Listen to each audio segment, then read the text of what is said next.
మామగారులో ఈరోజు ఏం జరిగిందో చూద్దాం.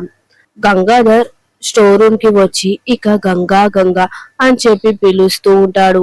ఇక అంతా వెతుకుతూ ఉంటాడు. గంగా గంగా అని చెప్పి వెతుకుతూ ఉంటే ఇదేంటి గంగా లోపల ఉందా అని చెప్పి ఆలోచిస్తూ ఉంటాడు. ఇక వెంటనే కింద ఉన్న గాజుల్ని చూస్తూ ఉంటాడు. ఇవి గంగ గాజులు కదా, ఇక్కడ పడిపోయాయేంటి?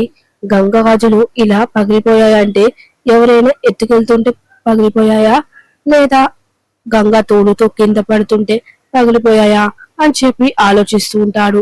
ఇక వెంటనే స్టోర్ రూమ్ లో ఉన్న పక్క రూమ్ కి వెళ్లి చూస్తూ ఉంటాడు.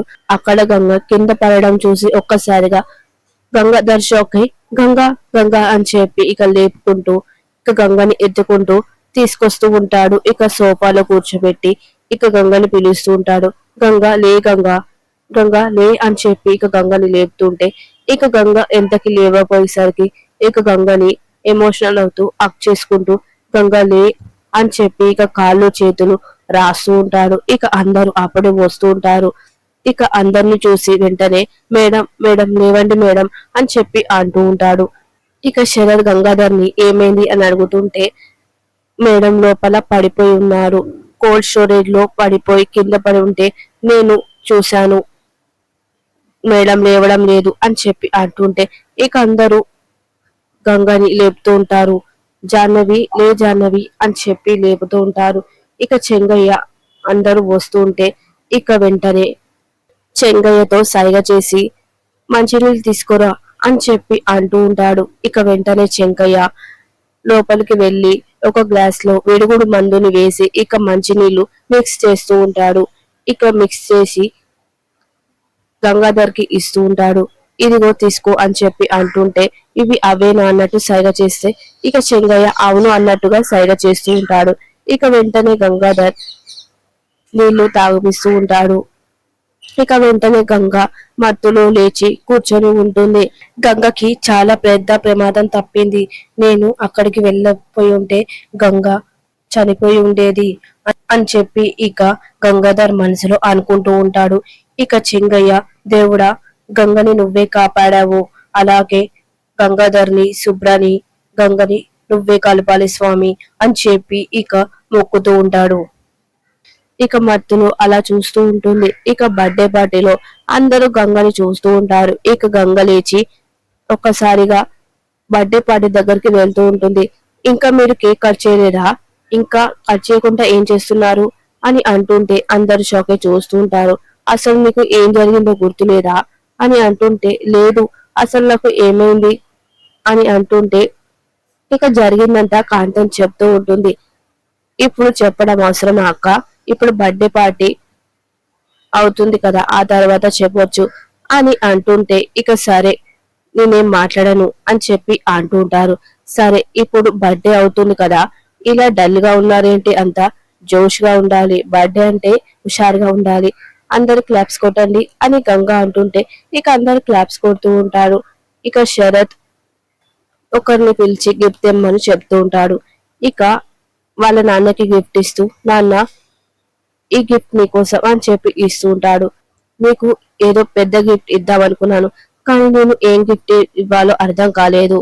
నీకు ఏమైనా కోరిక ఉందా నాన్న, నీకు ఏం కావాలో చెప్పు నాన్న, నేను ఇస్తాను నాన్న, నీకు తీరని కోరిక ఏమైనా ఉందా చెప్పు నాన్న అని శరత్ అడుగుతూ ఉంటే ఇక వాళ్ళ నాన్న ఆలోచిస్తూ ఉంటాడు. నాకు ఏ కోరిక లేదురా, నాకు అందమైన అర్థం చేసుకునే భార్యనిచ్చాడు ఆ దేవుడు, నేను అడగకుండానే అన్ని ఇచ్చాడు, ఈ కుటుంబాన్ని ఇచ్చాడు, నన్ను అర్థం చేసుకునే భార్యనిచ్చాడు, థ్యాంక్ యూ సువర్ణ అని చెప్పి ఇక తనకి థ్యాంక్ యూ చెప్తూ ఉంటాడు.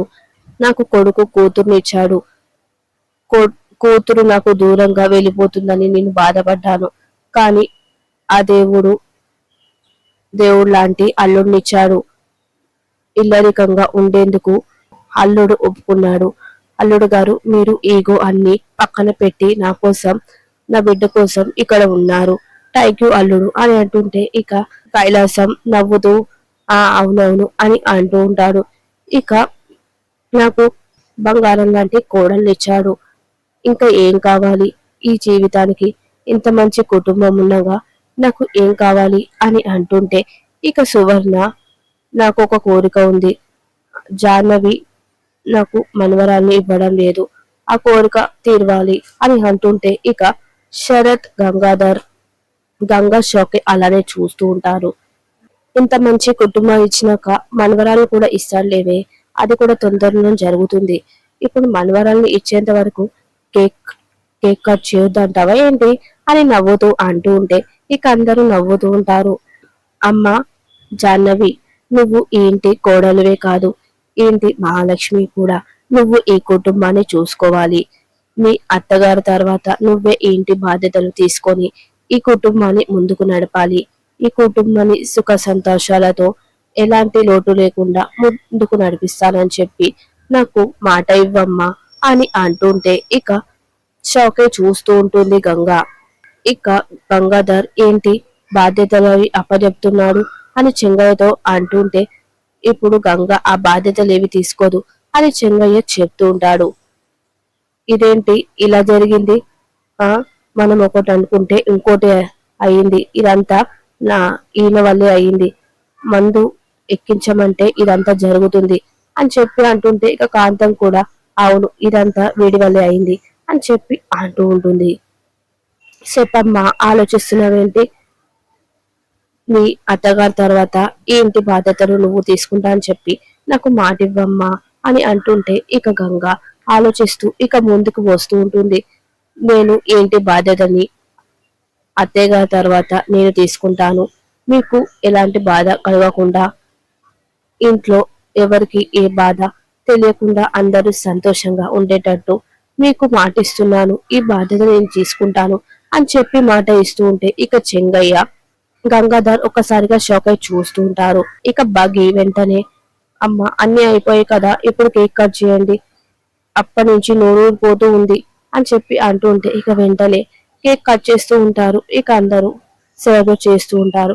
ఇక ఉదయం కాగానే చెంగయ్య వెంటనే లేచి లేరా గంగాధర్లే, కొంప మునిగేటట్టు ఉంది అని చెప్పి అంటుంటే ఇక ఏమైంది నాన్న అని అంటుంటే ఏమైంది అంటావేంట్రా, నిన్న నువ్వు గంగతో మాట్లాడుతున్నప్పుడు శరత్ సార్ వచ్చారని చెప్పావు కదా, ఇప్పుడు ఆ శరత్ సారు నిన్న గుర్తు లేదని చెప్పావు, ఏదో తప్పించుకున్నానని చెప్పావు, ఇప్పుడు శరత్ సార్కి గుర్తు వచ్చి నిన్ను అడిగితే పెద్ద గొడవ జరిగేలా ఉంది, గంగా దగ్గర నువ్వు ఎందుకున్నావు అని అడిగితే ఏం చెప్తావు? అవును కదా నాన్న, ఇప్పుడు నేను ఏం చెప్పాలి? శరత్ సార్కి ఇదంతా గుర్తుందంటావా? ఏమో, గుర్తుంటే మాత్రం పెద్ద గొడవే జరుగుతుంది అని అంటూ ఉంటాడు. ఇక అప్పుడే శరత్ గంగాధర్ గంగాధర్ అని చెప్పి పిలుస్తుంటే ఇక వీళ్ళు ఎందుకా అని చెప్పి బయటికి వెళ్తూ ఉంటారు. గంగాధర్, నీకు ఏమీ గుర్తుండదా, నిన్న నా ఫోన్ నీకు ఇచ్చాను కదా, అది ఇచ్చేయి అని అంటుంటే నేను మీరెప్పుడు ఇచ్చారు సార్, అదేంటి నిన్న నీకు ఫోన్ ఇచ్చాను కదా ఇవ్వలేదంటావేంటి అని అంటుంటే ఇక చెంగయ్య పోరా లోపలికి వెళ్ళి చూడు వెళ్ళు అని ఇక చెంగయ్య అంటుంటే ఇక వెంటనే గంగాధర్ అటు ఇటు చూసి ఇక ఫోన్ కనిపించడంతో ఫోన్ తీసుకొని వచ్చి ఇదిగోండి సార్, నేను మర్చిపోయాను అని చెప్పి అంటుంటాడు. ఏంట్రా ఫోన్ నీ దగ్గరే ఉందా, ఆ ముందు లేదన్నావు కదరా, అయ్యో నేను మర్చిపోయాను అని గంగాధర్ అంటుంటే నాకు మీరు మర్చిపోయినా సరే నాకు అన్ని గుర్తుంటాయి, నేను ఏది మర్చిపోను, నాకు జ్ఞాపక శక్తి ఎక్కువ అని చెప్పి ఇక సీరియస్ గా చూస్తూ శరత్ వెళ్ళిపోతూ ఉంటే ఇదేంటి శరత్ సార్ అంత సీరియస్ గా చూశాడు, నిన్నది ఏమైనా గుర్తుందా ఏంటి, ఆ తర్వాత తెచ్చుకుంటాడా అని చెంగయ్య అంటుంటే ఏమో అని అంటూ ఉంటాడు గంగాధర్. ఇక వెంటనే చెంగయ్య సార్ సార్ అని పిలుచుకుంటూ వస్తూ ఉంటాడు. మీరు సార్, నిన్న అంత పార్టీ బాగానే జరిగిందా, అదేంటి అలా అడుగుతున్నావు? అది కాదు, నిన్న బానే జరిగిందా, గంగాధర్ తరపున నా తరపు నుంచి ఏమైనా ఇబ్బందులు ఉంటే చెప్పండి అని అంటుంటే ఇక శరత్ ఒక్కసారిగా చూసి ఇక నవ్వుతూ అంతా బానే జరిగింది కదా, అందరు సంతోషంగా ఉన్నారు కదా అని అంటుంటే ఓహో అవును కదా సార్ అని అంటూ ఇక వెళ్ళిపోతూ ఉంటాడు శరత్. ఇక శుభ్ర ముగ్గు తీసుకొని వేయడానికి వెళ్తుంటే అమ్మ శుభ్ర, ఎక్కడికి అమ్మ వెళ్తున్నావు? ముగ్గు వేయడానికి తాతయ్య, మన వాకిలి ఇక్కడ ఉంది కదా అక్కడికి ఎలా, ఎక్కడికి వెళ్తున్నావు అని అంటుంటే అక్కడ ఆ ఇంట్లో ముగ్గు వేయడానికి, నిన్న అమ్మ కింద పడిపోయింది కదా తాతయ్య, అమ్మకి ఇప్పుడు వేయడానికి కుదురుతుందో లేదో, అమ్మకి నీరసంగా ఉంది కదా అందుకే నేను వేయడానికి వెళ్తున్నాను అని చెప్పి అంటుంటే మీరు ఎంత మంచి మనసు అమ్మా అని చెంగయ్య శుభ్రని యాక్ట్ చేసుకుంటూ ఉంటాడు. ఇక ప్రోమోలో కాంతం చంద్రముఖి కైలాసం ముగ్గురు వచ్చి శరత్ కి గంగాధర్ దిగిన వీడియోని చూపిస్తూ ఉంటారు. చూసావా జాహ్నవి ఎలా మన ఇంటి పరువు తీస్తుందో, ఆ ఆ పనివాడితో ఎలా డాన్స్ చేస్తుందో చూసావా అని చెప్తుంటే, ఆపండి మీరు, నిన్ననే ఇది జరగకుండా ఆపాల్సింది కదా, ఇప్పుడు ఎందుకు మాట్లాడుతున్నారు అని గట్టిగా అంటూ ఉంటాడు. ఇక శరత్ కి గంగ అన్నం పెడుతూ ఉంటే ఇక శరత్ తింటూ, నాకు ఇందాక ఒక ఫోన్ కాల్ వచ్చింది జాను, ఎవరిది, మహేష్ అంట అని అనేసరికి ఇక గంగ షాక్ అయి చూస్తూ ఉంటుంది. మొన్న నువ్వు రాజమండ్రి వెళ్ళినప్పుడు నీకు ఎవరైనా కలిసారా, అంటే మీ హస్బెండ్ తరపున ఫ్రెండ్స్ ఎవరైనా కలిసారా, నీకు తెలుసా అని అడుగుతూ ఉంటే గంగా షాక్ అయి చూస్తూ ఉంటుంది. మరి ఏం జరగబోతుందో నెక్స్ట్ ఎపిసోడ్ లో చూద్దాం.